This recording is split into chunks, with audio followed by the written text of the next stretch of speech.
Hey there, this is Jeff with Virtue Drums here in Jackson, Michigan. Wanted to talk to you guys today about a recent thing that's landed on my workbench.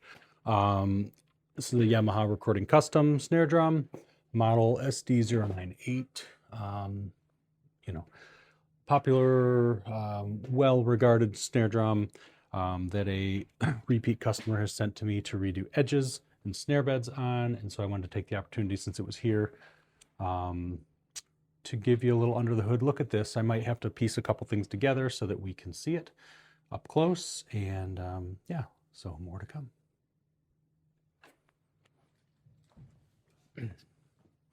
All right, so I went ahead and popped the heads off here so we could take a look under the hood and see what we've got going on. The first thing I will note, I guess, is sort of the shape of the bearing edges.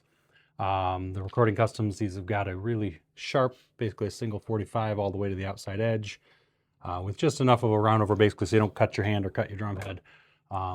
But basically putting the apex all the way at the outside of the shell. If you follow me at all, you know that that's not really my favorite design. I don't think it marries up well with the drum head. I don't think it achieves the best sonic outcomes. I don't think it offers the best tuning stability or tuning range. So those are kind of the reasons that I don't love that. It's not that you can't make this drum sound good, it just sort of limits some of those variables. The other thing that we'll take a look at is the bottom side. Again, same sharp single 45 type edges.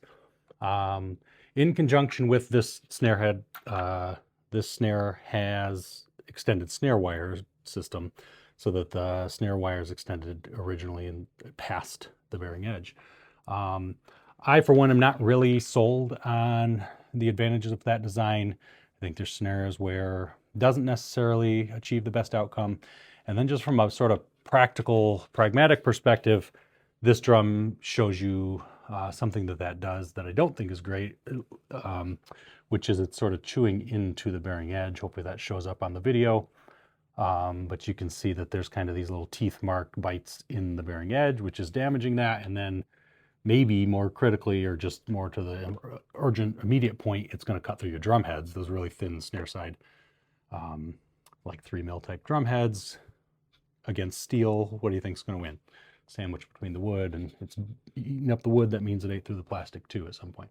So we'll go ahead and throw this on the granite surface plate and take a look at the edges, take a look at whether or not they're true, and also take a look at the often commented on snare beds. Typically people, talk about these type of extended snare wire systems as if they don't have snare beds, and we'll see if that's the case. All right, so now we've got the drum here on the granite surface plate. We'll go ahead and turn our handy little flashlight on inside and take a look at the edges. So definitely not the worst edges, better than most by far in terms of being true or level. But you can see there still is some imperfection there. Whether that left the factory that way or whether, it's developed over time with movement in the wood and whatever, is at this point neither here nor there, because the fact is it's not level. We can see it's rocking around. We can see it's not true. So that's something we can change even if you liked the original shape. Next, we'll take a look at the bottom side, and we talked a little bit about the snare beds and people often speculating that there are none. And look at there. Oh my goodness, there really are snare beds. Definitely intentional snare beds there. They're a little shallower than typical, but they're there. Nice wide arc. So quit saying that there's no snare beds. There are. So that's what we've got going under the hood here.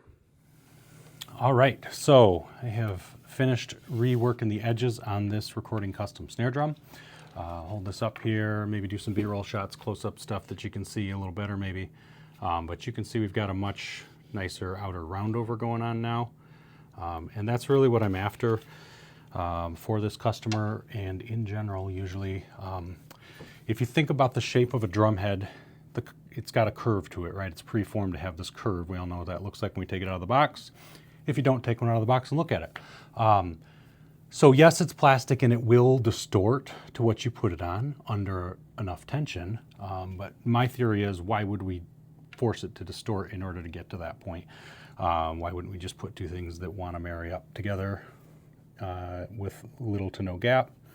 And so that's why I do these kind of edges, and I really think it helps a lot in terms of engaging the shell.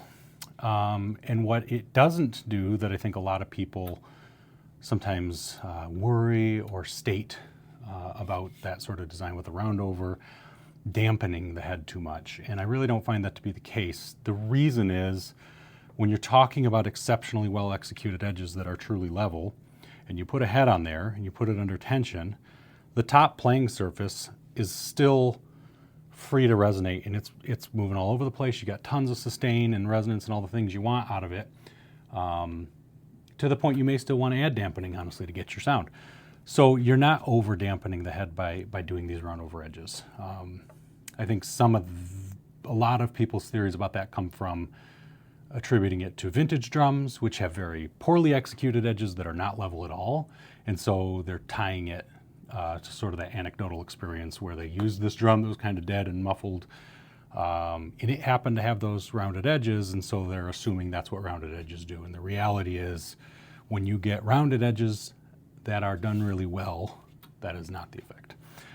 Lots of good things come with it, really no bad things in my experience. Cool, so enough on that. Bottom side, redid the snare beds a little bit, but real similar, frankly, to what was there as we just looked at there. There were snare beds, and the customer wanted to be able to use this either with the extended snare wire system or, you know, just standard type wires. So he's got the option now, and yeah, so everything is ready to rock and roll. Send back his way, and hope some of this was helpful insight for you guys. Let me know if you have any questions. Have a great day.